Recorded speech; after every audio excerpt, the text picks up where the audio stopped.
Frankfurt. They drive a hard bargain, but do you think Liverpool will be happy? I think Liverpool will be reasonably happy, yeah.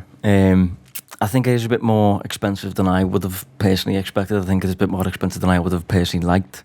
But this is what happens when you do business with Frankfurt. This is what happens when you buy a player who moved 12 months ago. So he's got 4 years on his contract as of right now. So you're paying top whack to get him out of there. But it's just a really interesting deal, I think.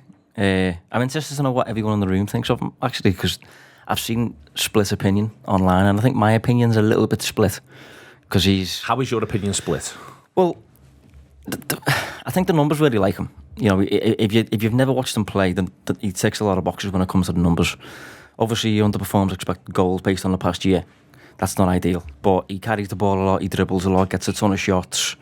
He's a good age, you know, that sort of thing.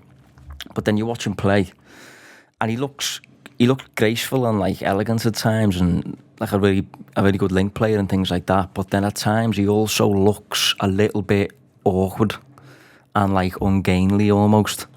And I think Liverpool's data-driven approach to recruitment is one of the reasons that's so valuable, is because it removes that bias of watching a player and being uncomfortable with the way he moves or the way he runs or something like that. So I'm torn between both posts a little bit. When I watch him, and it's going to sound mad, but when I watch him, he gives me shades of Joel Matip. Do you know what I mean by that? Yep. Like, and but Matip was really good though. That's the bottom line. But if you watch him, he's a little bit like, he feels a little bit weird. So I think because of his frame, he's very slender, he's tall.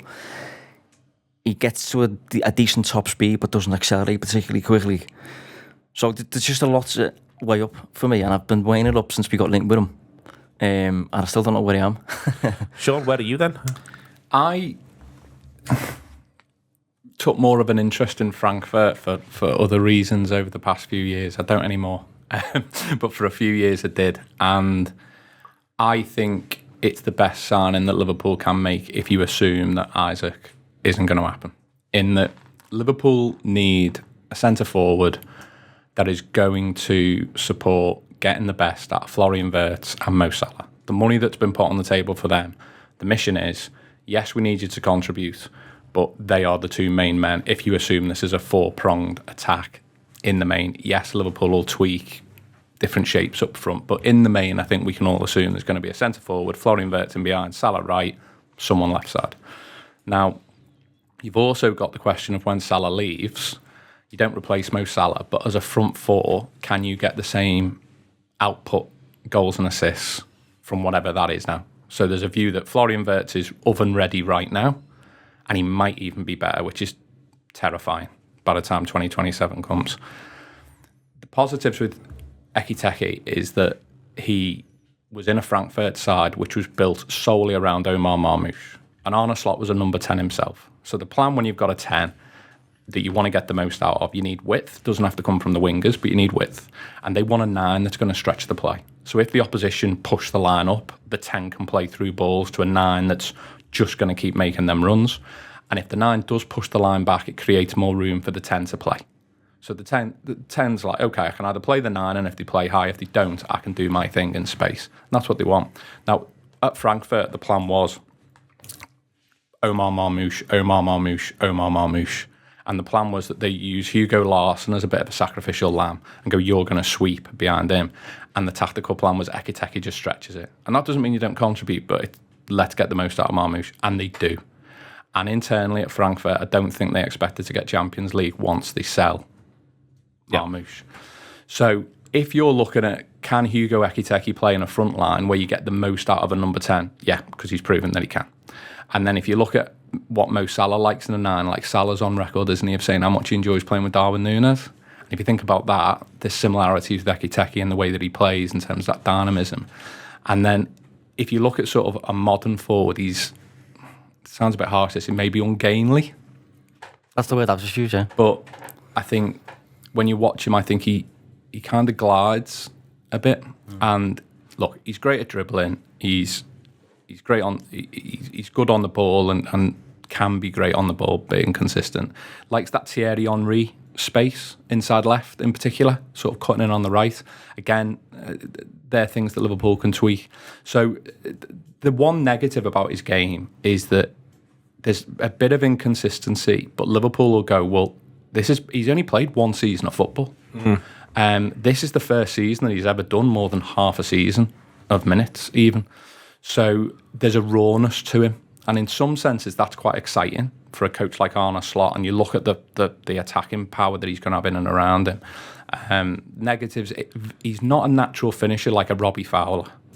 Like he's not got a God-given natural talent as a finisher. He's one of them forwards that he can finish, but you're going to have to coach him and hope that he's got the mindset to do it. I think, and this sometimes sounds like a big negative, it isn't. I think he's taken his own professionalism even more serious.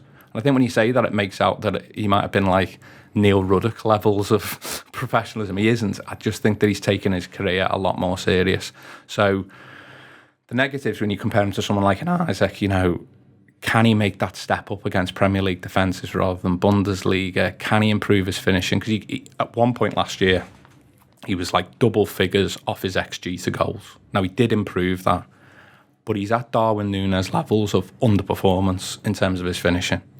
So the one thing that you notice, though, Sean, when you drill into the numbers, is that the big chances missed isn't because he takes a lot of shots, and I think that's the big change. Yes, he's an output merchant, and it's maybe wastage that is implicating those numbers. Yeah, and by I think midpoint during the season that was valid. Towards the end of the season, when the pressure was on him, and when I spoke to Johannes Wolf from Frankfurt, he said that when Marmoush went, to your point, I think they thought, well, this could be season over for us. But when the pressure was on, he delivered, and he also delivers, and I mean this again as a compliment, he delivers close to goal. He's scoring the stuff he should from 8, 10, 12 yards out. The negative, look, Isaac's oven ready.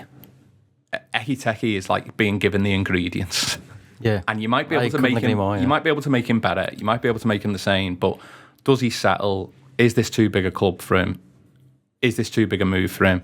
If you Salah and Van Dijk and Alisson, there's maybe a question of this is not going to be Ekiteke's best season in his career, and it shouldn't be his best season at Liverpool. That's the one negative that makes you go, if he's our main 9, I'm not sure if I'm Alisson, Van Dijk and Salah being ruthless about this. I'm doing cartwheels. That's where I think if you've got Luis Diaz staying, I completely see how it works. If you get rid of Luis Diaz, I think Liverpool needs someone in the 9 that's maybe more oven ready, for want of a better phrase, because there might be times in the season where Hugo needs a break. There might be times where you go, we could do with just pulling him out of the main role here and having someone else. And if you've got Luis Diaz in the squad, we know that they can do that. So loads and loads of positivity. Profiles with the eyes like Isaac.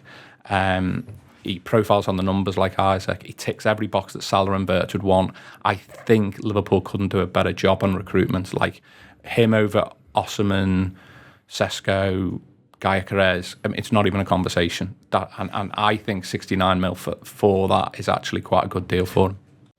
I hope you're enjoying this free show at the moment. Loads of excellent, exciting stuff on the Anfield app. If you want to be part of the whole thing, you can download the Anfield app and go from there. Or you can subscribe via the YouTube membership as well for video-only content and other bits and pieces. We love doing these shows. We love that you watch them. So come, be part of the journey with us.